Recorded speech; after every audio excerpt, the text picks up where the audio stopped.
Hello friends, आज हम waste water engineering का एक इम्पॉर्टेंट टॉपिक है ट्रीटमेंट ऑफ सीवेज, जिसके अभी तक हम 2 लेक्चर्स कंप्लीट कर चुके हैं। आज थर्ड लेक्चर्स में हम sedimentation and type of settling के बारे में पढ़ेंगे। बिफोर स्टार्टिंग दिस टॉपिक मैं अपना इंट्रोडक्शन दे देता हूँ। मेरा नाम है Rupankan Verma. I completed my masters from NIT Warangal in geotechnical engineering specialization, or I cracked many examinations, so I think that I'm a suitable person to teach you these subjects and teach you these topics, क्योंकि मुझे पता है कि मेरा कहाँ कहाँ कटा था, तो वहाँ पर आपका ना कटे। ये लेक्चर जितने भी बनाए गए हैं ये सब क्वेश्चन बेस्ड लेक्चर्स हैं, माने जो थ्योरी में आपको बता रहा हूँ, हर एक पॉइंट जो भी मैं आपसे बोल रहा हूँ वो एक न्यूमेरिकल कहीं ना कहीं या एक को ऑब्जेक्टिव क्वेश्चन या थ्योरेटिकल क्वेश्चन आपका कहीं ना कहीं आया हुआ है पेपर में। तो आप ये मान के चलिए, आप अगर ईयरफोन लगा के सिंपली इस लेक्चर को सुन भी लेंगे, that is enough for you और ओके फॉर यू, कि उससे आपका कटने से बच जाएगा। तो सेडिमेंटेशन की बात करूँ तो सेडिमेंटेशन एक ऐसा फेनोमेना है, it is the most important phenomena in entire environmental engineering. चाहे इन्वायरो 1 पढ़ लीजिए, ट्रीटमेंट ऑफ वाटर, या treatment of waste water enviro 2 पढ़ लीजिए, दोनों जगह पे आपको इसकी इंपॉर्टेंस देखने को मिल जाती है। अगर मैं सेडिमेंटेशन को प्रॉपरली अगर मैं रिकॉग्नाइज करूं, मैं अगर एक शब्द में बोलना चाहूँ तो basically sedimentation is a phenomena, is a process in which particle settle due to their own weight या due to gravity particle settle down करता है, that is known as a sedimentation. और वो पार्टिकल सेटल डाउन करने के बाद जो हम वेस्ट मटेरियल नीचे सेटल डाउन हो जाता है, और बाकी जो प्योर मटेरियल है, प्योर तो नहीं बोलूंगा मैं इन केस ऑफ सीवेज, मतलब मैं बोलूंगा कि जो सीवेज सेटल्ड हो गया, काफ़ी हद तक उस सेटल हो गया स्लज, और बाकी जो हमारा वेस्ट मटेरियल है, वेस्ट वाटर है, वो आगे फ्लो कर देगा। उसे आगे ट्रीटमेंट दिया जाता है, बायोलॉजिकल ट्रीटमेंट होते हैं, जैसे कि ट्रिकलिंग फिल्टर हो गया, RBCs हो गया, ये सब देके हम उसे वाटर को ट्रीट करते हैं। लेकिन सेडिमेंटेशन जितना इंपॉर्टेंट अपन देखा जाए, सेडिमेंटेशन जितना इंपॉर्टेंट इन्वायरो 1 में था ट्रीटमेंट ऑफ वाटर में, उतना ही इंपॉर्टेंट यहाँ पर भी है। और इसकी इंपॉर्टेंस आपको इससे पता चलेगी कि इसके आपको क्वेश्चन किस टाइप के मिलेंगे, और आपको पता होना चाहिए इनका मतलब क्या होता है। सेडिमेंटेशन में मेरा टारगेट रहेगा कि ऑर्गेनिक टाइप ऑफ, ऑर्गेनिक मतलब ऐसा वेस्ट मटेरियल जिन्हें ऑक्सीडाइज अपन कर सकते हैं, जिसमें कार्बन मेजर कंस्टिट्यूएंट होता है, that is known as the organic. तो ऑर्गेनिक सस्पेंशन में ऐसे सॉलिड सस्पेंशन में हो, ऐसे सॉलिड्स को हम सेडिमेंटेशन के थ्रू हम रिमूव करते हैं, हमारा टारगेट होता है रिमूव करने का। उनकी स्पेसिफिक ग्रेविटी नियर बाय 1.2 होती है। तो ये सेडिमेंटेशन का मेन ऑब्जेक्टिव था। We have to remove organic suspended solids who have a specific gravity in the range of 1.2। ये तो हम समझ लीजिए सेडिमेंटेशन। सेडिमेंटेशन के बाद आता है हमारा type of settling. Type of settling start करने से पहले मैं आपको इसका बता दूं इसका इंपॉर्टेंस क्या है। भाई टाइप ऑफ सेटलिंग पढ़ ही क्यों रहे हैं हम? सिंपल सा क्या कहते हैं, सेडिमेंटेशन के बारे में जान गए, काफ़ी है, हमें पता है पार्टिकल सेटल डाउन करेगा, हम उससे रिमूव कर लेंगे, तो it is enough for us. तो हम क्यों सेटलिंग के बारे में पढ़ रहे हैं?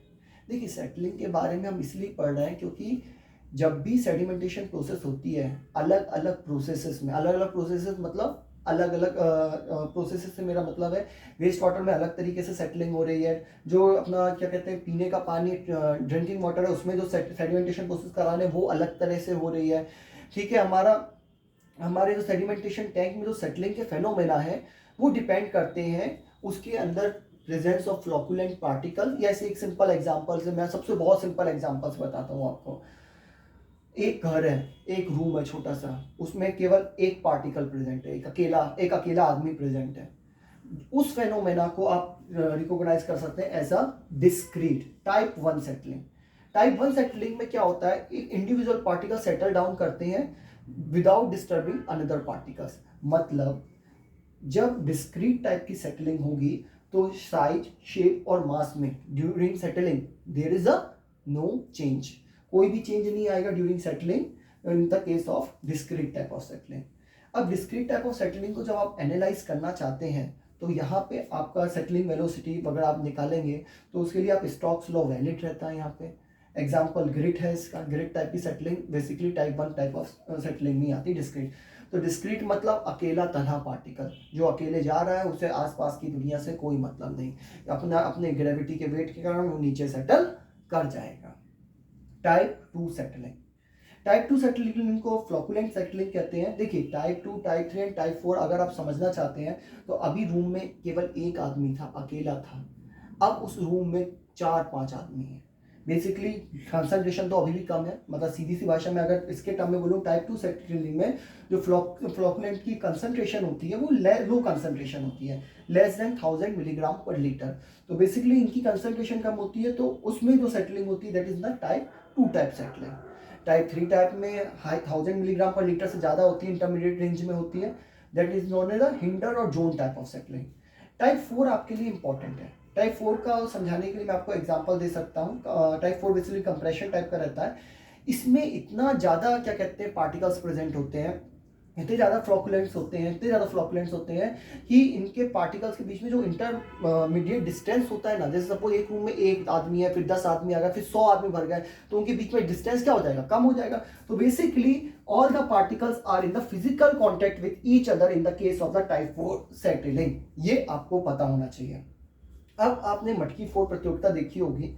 मटकी फोड़ प्रतियोगिता में क्या होता है, मटकी फोड़ प्रतियोगिता में नीचे एक सर्कल में सारे लोग एक दूसरे को पकड़ रहते हैं, फिर ऊपर एक छोटा सबसे पहले नीचे बड़ा सर्कल, उससे छोटा सर्कल, फिर उससे छोटा सर्कल, फिर इससे छोटा, फिर फाइनली एक आदमी जाके मटकी फोड़ के आ जाता है। लेकिन आपने इस चीज में एक चीज नोटिस करी, इसमें जो लोड का डिस्ट्रीब्यूशन हो रहा है वो कैसे हो रहा है, बिल्कुल 1 से 2 उस पर गया, फिर नीचे वाले पे गया, फिर नीचे वाले पे गया, नीचे, माने लोअर लेयर बेसिकली क्या कर रही है, लोअर लेयर अपर लेयर का लोड झेल रही है, उसके ऊपर की लेयर उसका लोड झेल रही है। तो बेसिकली कंप्रेशन में यही होता है। कंप्रेशन में जो लोड ट्रांसफॉर्मेशन फेनोमेना होता है, उसके लिए आपको मैंने ये एग्जांपल दिया है। तो हमें बेसिकली सेडिमेंटेशन का ऑब्जेक्टिव समझ में आ गया। अच्छा, आपने मुझसे अभी तक ये क्वेश्चन नहीं पूछा कि सर आप बताइए, यहाँ पे आपने केवल ऑर्गेनिक की ही बात क्यों की, तो मैं बोलूँगा please refer my previous lecture in which I cleared the point that organic और इनऑर्गेनिक को एक साथ हम कभी सेटल नहीं कराते, because it create nuisance. Correct, हम ऑर्गेनिक को अलग सेटल कराते हैं, इनऑर्गेनिक को अलग कराते हैं, because they have a different properties, और उनका जो डिस्पोजल है वो भी अलग अलग है, इसलिए हम उन्हें एक साथ सेटल नहीं कराते। तो आपने देखा होगा इन द प्रीवियस लेक्चर जब मैं ग्रिड चैम्बर की बात कर रहा था, स्किमिंग टैंक आपको पढ़ा रहा था, और भी टॉपिक पढ़ा रहा था, तब मैं इनऑर्गेनिक के बारे में आपसे बात कर रहा था। In case of grid chamber मैं आपको समझा रहा था कि वहां पे ऑर्गेनिक पार्टिकल आप सेटल डाउन नहीं करेंगे, आपको याद होना चाहिए, ये मैंने आपको डिस्कस कराया था। अब देखिए, इसमें मैंने आपको ये कंप्रेशन टाइप का बता दिया। अब आप पूछेंगे कि इसमें ऑर्गेनिक टाइप की बात क्यों की, क्योंकि ऑर्गेनिक और इनऑर्गेनिक को अपन एक साथ सेटल नहीं करा सकते। इनऑर्गेनिक को पिछले स्टेप में सेटल करा दिया, तो अब मेरे पास बचा ऑर्गेनिक जो कि सस्पेंशन में है, उसे मैंने सेडिमेंटेशन प्रोसेस के थ्रू सेटल डाउन करा दिया और उसे रिमूव कर लिया। अब देखिए अपना नेक्स्ट आता है sedimentation with coagulation. Sedimentation with coagulation play a very vital role in the water treatment plant. जब पानी को ट्रीट कर रहे थे, ड्रिंकिंग वाटर को ट्रीट कर रहे थे, वहां पे एलम की इतनी इंपॉर्टेंस थी, वहां पे हम कैलकुलेशन कर रहे थे बैठ के। और मैं आपसे ये रिक्वेस्ट करूंगा, आपको अगर मौका मिले तो वाटर ट्रीटमेंट प्लांट या सीवेज ट्रीटमेंट प्लांट जरूर होके आइए। वहां पे आप देखेंगे, मेरा तो देखा ही हुआ है सारी चीजें, तो मैं आपको बता सकता हूँ प्रॉपर्ली प्रैक्टिकली। ये एलम की सिल्लियां रखी रहती हैं, नॉर्मल एलम जैसा आता है वैसा मार्केट वाला एलम नहीं, एलम की सिल्लियां होती हैं। उन सिल्लियों को लिक्विफाइड किया जाता है, पानी मिलाया जाता है ताकि उन्हें लिक्विफाइड किया जा सके, और फिर उन्हें एक प्रॉपर अमाउंट में छोड़ा जाता है वाटर को ट्रीट करने के लिए। तो सेडिमेंटेशन विद कोगुलेशन वहां पे तो इतना इंपॉर्टेंट रोल अदा करता था, यहाँ पे वो इतना इंपॉर्टेंट रोल अदा नहीं कर पाता। आप बोलेंगे इतनी तारीफ कर दी आपने सेडिमेंटेशन विद कोगुलेशन की, एलम की तारीफ कर मारी, आपने बता डाला कि ये चीजें होती हैं, इसके बाद आप कह रहे हैं कि यहाँ पे इसकी इंपॉर्टेंस ही नहीं है। मैं बोल रहा हूँ इसकी इंपॉर्टेंस इतनी नहीं है जितनी वहां पर थी। क्यों, रीजन बताता हूँ। कोगुलेशन फेनोमेना जो हो रहा है that is a chemical phenomena. इसमें आप केमिकल्स ऐड कर रहे हो, केमिकल्स ऐड करने की वजह से कई ऐसे टाइप के बैक्टीरिया जो आपके वेस्ट वाटर को डिकम्पोज कर सकते थे, ऑक्सीडाइज कर सकते थे या यूज कर सकते थे फूड के तौर पे, वो मर जाएंगे। तो उसकी वजह से आपका इफेक्टिव जो होता है ना, क्या कहते हैं, स्लज का डाइजेशन वो प्रॉपर हो नहीं पाएगा। डाइजेशन मीन्स एक तरह से ऑक्सीडेशन में, उस स्लज का डाइजेशन प्रॉपर हो नहीं पाएगा, कॉस्टली पड़ेगा, क्योंकि ट्रीटमेंट और जो इनटेक लेते थे प्योर वाटर के केस में, उसमें इतनी इम्प्योरिटीज नहीं होती थी, लेकिन ये तो पूरा का पूरा इम्प्योर ही वाटर है, वेस्ट वाटर है, तो उसमें तो बहुत ज़्यादा अमाउंट में आपका क्या कहते हैं कोगुलेंट खर्च हो जाएगा, कॉस्टली पड़ेगा। तीसरी चीज़ क्या होती है, इसमें जो स्लज का वॉल्यूम है बहुत ज़्यादा मात्रा में प्रोड्यूस होगा अगर आप कोगुलेशन फेनोमेना से जाएंगे अमाउंट, क्योंकि वेस्ट वाटर है, वेस्ट वाटर में बहुत ज़्यादा गंदगी होगी तो उससे जो स्लज जो फ्लॉक्स जनरेट होंगे, जो स्लज प्रोड्यूस होगा वो भी बहुत मेजर अमाउंट में जनरेट होगा, तो ये भी एक रीज़न है। इसके अलावा क्या हो जाता है, बेसिकली आपको पता होना चाहिए यूट्रोफिकेशन ऑफ लेक एक फेनोमेना है, ये मैं आपको आगे के लेक्चर में पढ़ाऊंगा। यूट्रोफिकेशन ऑफ लेक के लिए एक पैरामीटर होता है जो कि रिस्पॉन्सिबल होता है, जो कि उसे कंट्रोल करता है। यूट्रोफिकेशन ऑफ लेक को एक पैरामीटर है जो कि कंट्रोल करता है, that parameter is known as the phosphate. और बेसिकली होता क्या है, सेडिमेंटेशन विद कोगुलेशन अगर आप करते हैं तो वो फॉस्फेट को रिमूव कर देता है। तो बेसिकली फॉस्फेट रिमूव हो गया और जो कि फैक्टर रिस्पॉन्सिबल था यूट्रोफिकेशन ऑफ लेक को कंट्रोल करने के लिए, तो ये भी हमारा नुकसान होता है। इसके अलावा भी इतनी बुराइयां सुनने के बाद सेडिमेंटेशन विद कोगुलेशन प्राउड से बोलता है मैं एक जगह जरूर यूज होकर दिखाऊंगा, that is known as the hilly terrain. तो हिली टेरेन में पॉपुलेशन भी कम है, स्पेस भी लिमिटेड है, तो वहां पे आप इसे यूज कर सकते हैं। तो होप सो आपको समझ में आया होगा सेडिमेंटेशन के बारे में और टाइप ऑफ सेटलिंग के बारे में। ये बहुत इंपॉर्टेंट टॉपिक है, इसमें गलती मत करके आइएगा।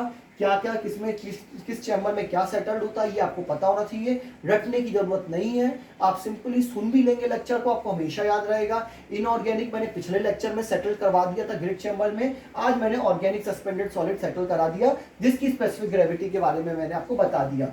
टाइप्स ऑफ सेटलिंग पूछा जाएगा तो टाइप्स ऑफ सेटलिंग में आपको याद रखना है किस किस टाइप की सेटलिंग होती है। एक अकेला पार्टिकल है, तनहा पार्टिकल है, अकेला गया, अकेला आया है, अकेला ही जाएगा, that is known as the discrete. ना कोई साइज शेप किसी में कुछ भी चेंज नहीं होगा ड्यूरिंग सेटलिंग।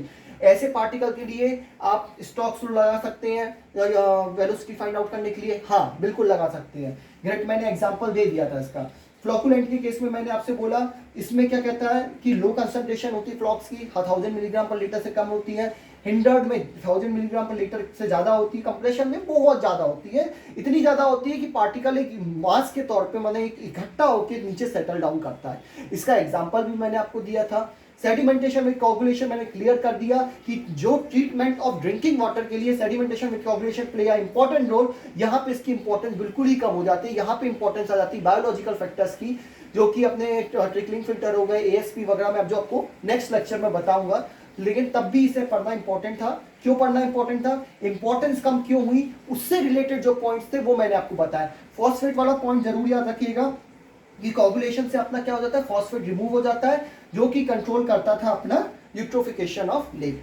तो इस तरह से ये लेक्चर कंप्लीट होता है। होप सो आपको ये लेक्चर समझ में आया होगा, इससे रिलेटेड आपका कहीं भी नहीं कटना चाहिए, यही मैं उम्मीद करता हूँ। Thank you very much guys.